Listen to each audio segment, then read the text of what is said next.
24 घंटे में उड़ीसा के ऊपर रेनफॉल का डिस्ट्रीब्यूशन फेयरली वाइडस्प्रेड रहा है। इसके अलावा जो 12 जगहों पे हैवी रेनफॉल दर्ज किया गया। सबसे अधिक वर्षा केंद्रपाड़ा के पटामुंडई में 102 मिलीमीटर दर्ज की गई है। हाईएस्ट मैक्सिमम टेम्परेचर बोध में 37.5 डिग्री सेल्सियस ऑब्जर्व किया गया है।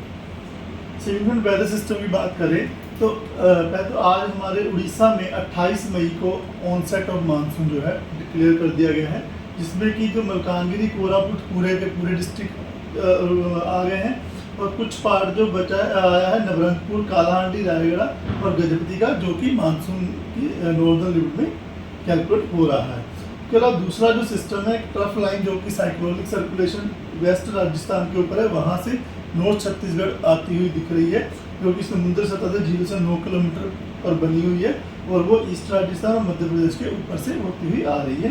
तो इसकी प्रभाव की वजह से जो है बारिश रहेगी हमारे नॉर्थ ईस्ट उड़ीसा की तरफ। और अगर बात करें सिस्टम की, तो जो कि एक कल का लो प्रेशर एरिया था, वो सुबह में well marked low pressure area बन गया था north west bay of Bengal के ऊपर ऑफ उड़ीसा कोस्ट के ऊपर, वो परसिस्ट कर रहा भी।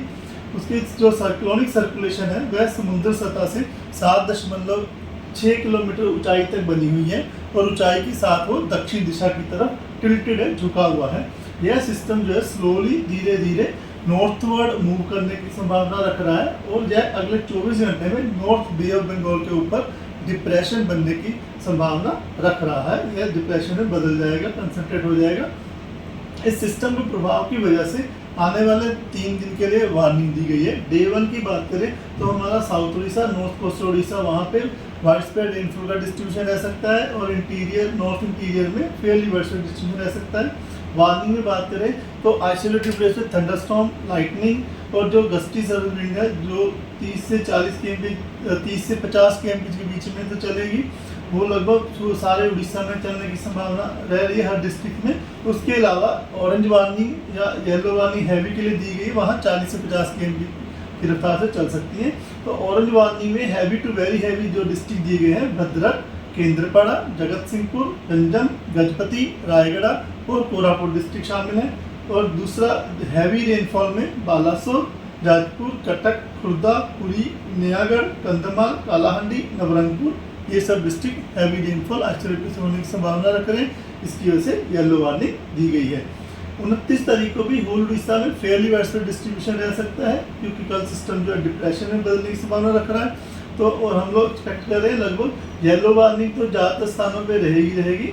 Isolated place heavy to very heavy rainfall Mayurbhanj, Balasore, Bhadrak, Kendrapara district में आने की संभावना है। और हैवी रेनफॉल जो है क्योंझर, ढेंकनाल, जाजपुर, कटक, जगत सिंहपुर, नवरंगपुर, कोरापुट, मलकानगिरी इन डिस्ट्रिक्ट में आ सकती है। इसके साथ साथ थंडरस्टॉर्म, लाइटनिंग और isolated gusty service wind speed जो है 30 से 50 किलोमीटर प्रति घंटे की रफ्तार से चलने की संभावना है। डे 3 में जो है मयूरभंज, बालासोर, गजपति, रायगढ़, नवरंगपुर, कोरापुट, मलकानगिरी इन डिस्ट्रिक्ट में आइसोलेटेड हैवी रेनफॉल के लिए येलो वार्निंग दी गई है 30 तारीख को। उसके बाद डे 4 में स्कैटर्ड रेनफॉल का डिस्ट्रीब्यूशन रह सकता है। 31 तारीख को 1 जून में जो है हमारा isolated rainfall distribution north coast Orissa और साउथ उड़ीसा में रह सकता है। 2 और 3 तारीख को जो है गजपति, रायगढ़, कोरापुट, मलकानगिरी में आइसोलेटेड डिस्ट्रीब्यूशन रहने की संभावना है 2 और 3 जून को। टेम्परेचर फोरकास्ट की बात करें तो टेम्परेचर फोरकास्ट में अगले 6-7 दिन में ज़्यादा बदलाव नहीं देखा जा सकने की संभावना है। फिशरमैन वार्निंग में जैसा कि सिस्टम अभी कंसंट्रेट हो रहा है डिप्रेशन जोन में, तो अभी हम लोग उम्मीद रख रहे हैं कि स्क्वेली वेदर रहने की संभावना है, जहाँ 40 से 50 किलोमीटर प्रति घंटा गस्टिंग टू 60 किलोमीटर प्रति घंटा की रफ्तार से आज 28 तारीख को हवाएं चल सकती है। बाद में कल यानी 29 तारीख को ये जो ग्रेजुअली धीरे धीरे ये स्पीड बढ़ सकती है और 45 to 55 kmph gusting to 65 kmph रहने की संभावना है।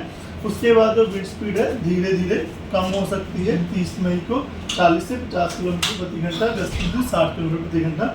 जो ये रीजन जो है इसका सेंट्रल बे ऑफ बंगाल और adjoining north bay of Bengal है और along and off Orissa coast के ऊपर जो सी कंडीशन है रफ से वेरी रफ रह सकती है। फिशरमैन को एडवाइस दी जाती है कि deep sea along and off Orissa coast 30 तारीख तक जो है अपनी जो वेंचर ना करें, ना जाए उसके अंदर, अपनी सावधानी रखें। पोर्ट पे भी जो हमारे चारों पोर्ट्स हैं वहाँ चारों पोर्ट्स के ऊपर LC3 सिग्नल हम लोगों ने पोस्ट कर दिया है, तो वो पोर्ट भी अपने सावधानी जो अपने शिप ऑपरेशन है रेगुलेट करें। धन्यवाद।